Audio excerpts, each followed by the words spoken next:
Hello friends, এই বছর আমাদের 25 বছর কমপ্লিট করলাম। আমাদের বিয়ের 25 বছর কমপ্লিট হলো। তাই দিনটা একান্তে কাটাবো দুইজনে মিলে, অনলি দুইজন। তো সেই কারণে নন্দনে চলে গেছিলাম।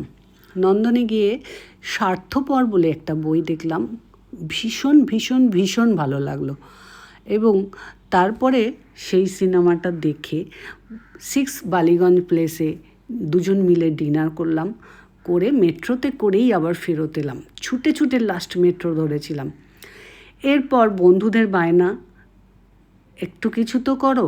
তো যেহেতু এক্ষুনি আমার ছেলে বাড়িতে থাকবে না, ও একদিন দুদিনের ছুটিতে এসেছে, ও একটু বাইরে পড়াশোনা করছে, তো সেই কারণে ভাবলাম একটু রেস্টুরেন্টে সাময়িক সামনের কজন মিলে একটু ডিনারটা সেরে আসি।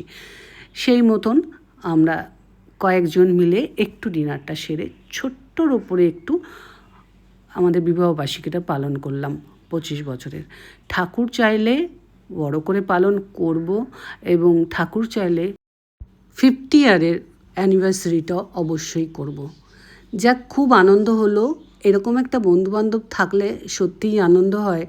এরকমভাবে সারপ্রাইজ দেওয়া, এগুলো পাওয়াটা একটা বিশাল বড় ব্যাপার। সত্যি বন্ধু না থাকলে জীবনে যে কি, যার নেই সে জানে, আর যার আছে সে জানে যে থাকার কি মজা বন্ধুটা। সত্যি আমার খুব ভালো বন্ধু উজ্জ্বল, অপুদা, দীপা, আর আমার বৌদিও আমার বন্ধু। দাদা তো কখনো বন্ধু হতে পারে না, দাদাই। আর এক কাকা আছেন টোটনদা, এনারা সব আমাদের ভালো বন্ধু। তাই স্বল্প কিছু লোক নিয়ে গেছিলাম। বাকিরা মোটেই রাগ করো না, কারণ সুযোগ সুবিধা হলে অবশ্যই আমরা একটা ছোট করে অনুষ্ঠান করব। এখন তাহলে আমার ভিডিওটা এখানে শেষ করছি। Tata, bye bye. সবাই ভালো থেকো, সুস্থ থেকো, সাবধানে থেকো। আর আমাদের 25 বছরের বিবাহবার্ষিকীর জন্য যদি কেউ কিছু উইশ করতে চাও, অবশ্যই কিন্তু একটু করে দিও। বন্ধুদের মধ্যে এইসব যোগগুলো যদি না হয় না, জীবনে মনে হয় না কিছু আছে। এগুলোই সব, টাকা পয়সা সব কিছুই চলে যাবে, এইগুলোই ভালোবাসাগুলোই থেকে যাবে। তাই বন্ধু বানাও, বন্ধু বাঁচাও। বলে না, দেশ বাঁচাও দেশ রাখো, অনেক রকমের অনেক স্লোগান আছে না।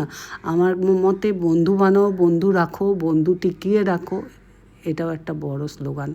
Tata, bye bye. অনেক কিছু বলে ফেললাম, ভাই।